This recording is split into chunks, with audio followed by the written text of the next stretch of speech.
In the middle of the Pacific Ocean, south of the Philippines, there is a small island. Its name is Yap. The population barely exceeds 10,000. Tourists rarely know it. You'd need to search a little to find it on a map. It has no skyscrapers, no famous landmarks, no reason to appear in the news. But this small island is home to one of the strangest and most profound stories in the history of money. A story that makes you question everything you thought you knew about what money actually is. Because the people of Yap used stones as currency for centuries. Not ordinary stones, enormous limestone discs as tall as a person, weighing up to 4 tons, with a hole carved through the center. These are called rye stones. They didn't move them to spend them. Everyone simply knew who owned what. That was enough. Yap has no limestone.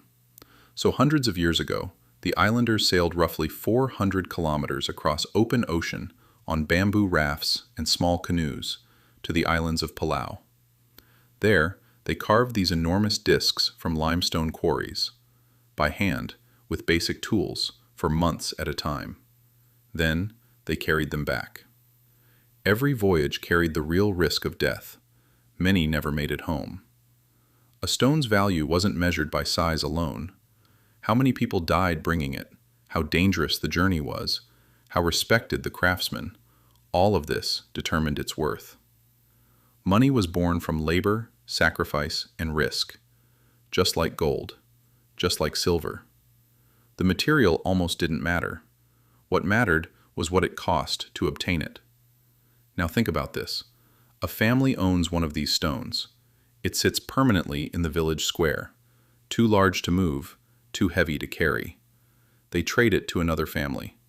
The stone doesn't shift an inch, but everyone knows. Ownership has changed. No contract, no handover, just a shift in collective understanding. And that was enough to make the transaction real. There is even a story that made it into the historical record. A rye stone sank to the bottom of the ocean during a storm. It vanished from sight completely. But the people of Yap continued to accept it as valid currency, because everyone knew it had existed, its history, its journey, the people who died bringing it. An invisible stone at the bottom of the sea, still functioning as money, because the community agreed that it did. When Western merchants first arrived in Yap, they struggled to understand this system. An Irish trader named David O'Keefe decided he could exploit it.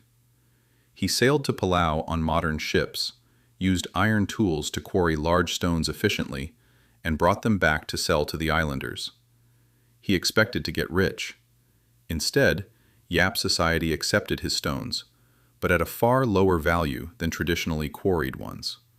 Because these stones had no sweat behind them, no months of hand labor, no dangerous crossing, no deaths. They were easy stones. And easy things, in the logic of Yap, were not worth much. Money was not just a physical object. It was the story behind it, the suffering embedded in it, the trust built around it. O'Keefe never understood this. He died frustrated, having disrupted a system he never truly grasped. So what finally destroyed the rye stone system? The Germans, then the Japanese, then the Americans.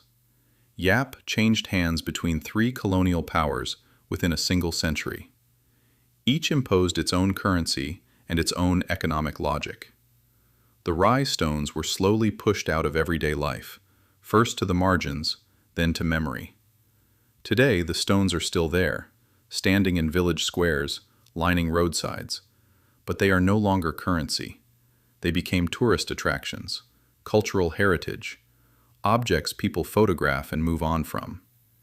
When the social agreement that holds a system together is broken by an outside force, the system ends with it. Not because the stones changed, but because the shared belief around them was dismantled. Does the money in your bank account physically exist? No. It is a number in a database. You believe that number is real. Your bank believes it. The government believes it. Every merchant you buy from believes it. The entire system runs on that shared belief, and nothing else. Bitcoin? No metal, no paper, no stone. Just entries on a distributed ledger that millions of people have agreed to treat as valuable. The people of Yap understood all of this thousands of years ago, without economics degrees, without central banks, without financial theory. Money was never metal. It was never paper. It was never stone. Money was the trust a society placed in itself, a collective agreement renewed silently every single day by millions of people choosing to believe in the same thing. If that trust exists, an invisible stone at the bottom of the ocean can be currency. If that trust is gone, the gold in your hands is worthless. I'm Pecunia historian. The history of money is the history of everything.